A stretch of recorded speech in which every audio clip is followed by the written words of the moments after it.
እስከነ ተረቱ አማራ ሲተርት አታምጣው ብለው አምጥቶ ቆለለው ይላል። እኔ ከዚህ በፊት ይሄን ደረጃ 4 5 የነዘል ወርጄ ወጣሁኝ ብዬ በጣም አማረር ነበረ። አታማረር ይጨመርብሃል የሚባለው ተረት እኔ ላይ ደረሰ። አሁን ደግሞ ሴትዮዋ ወልዳ ይሄን ደረጃ በቀን 10 ጊዜ ልመላለሰው ይዣለሁ። አንዱን ሳወጣ አንዱን ሳወርድ፣ አንዱን ሳወጣ አንዱን ስመልስ።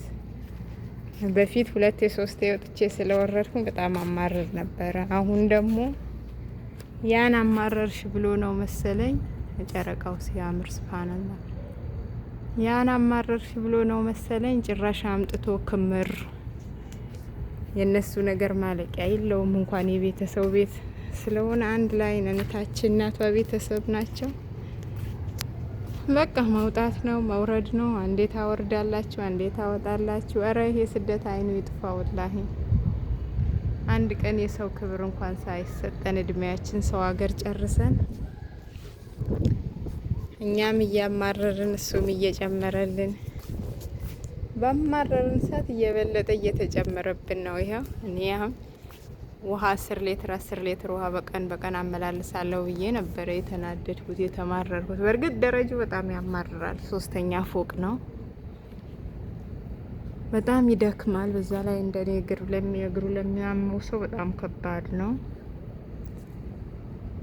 ያንን ሳማርር ደግሞ የባስ ብላ ሴትዮዋ ወለደች፣ ተጨመረ። እንግዲህ እኔ 2018 ላይ አገር እገባለሁ እርጉዝ መሆኗን ስሰማ እሬ ራሷ ጉዳይ በቃ አሁን አገር ልገባ ነው፣ የፈለገ ነገር ይሁን ትውለድ፣ ከፈለገች የፈለገ ስራ ይጨመር ብዬ ነበረ።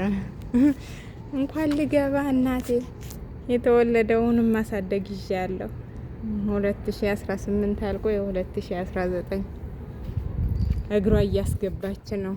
እኛ ሁሌም አመት በመጣ ሰዓት እያማረርን፣ አመት በመጣ ሰዓት ተስፋ እያደረግን ዘንድሮ ሳንቀርም 2017 አልቀርም ብዬ ነበረ። ቀረው 2018 ገባው። ይኸው ዓለም 9 ነች ሲባል ይኸው 19 ሆና ቆይጭ።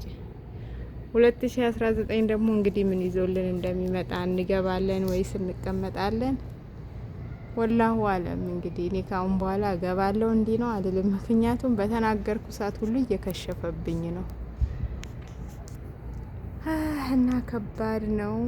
ዩቲዩብ እንኳን ከፍቼ ምንም እየሰራውበት አይደለም። ባካችሁ ተባበሩኝ ሰብስክራይብ በማድረግ እስቲ ሰብስክራይብ አድርጉልኝ። ሞኔታይዝ ላድርገው። አንድ ሺህ አልገባም። ሞኔታይዝ ማድረግ አይቻልም ተብያለሁ። ስለዚህ ሞኔታይዝ እንዳደርገው ተባበሩኝ። ሰብስክራይብ፣ ላይክ፣ ሼር አድርጉልኝ። ኮሜንት አድርጉልኝ።